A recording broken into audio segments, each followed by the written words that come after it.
Everyone, today we'll talk about how to fix or how to solve studio not opening on Roblox. To know how to fix or how to solve studio not opening on Roblox, then you can go to settings. After that, you can click on apps, default apps, app settings.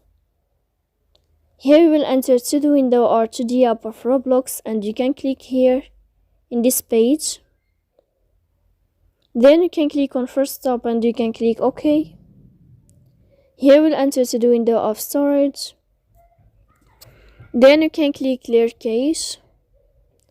Don't click clear data because that can cause you errors in your app. In the end, you can turn off your Wi-Fi. And you can wait a moment to turn on your Wi-Fi again. So please don't forget to support us by like and subscribe. See you next time in another video, and thank you for watching.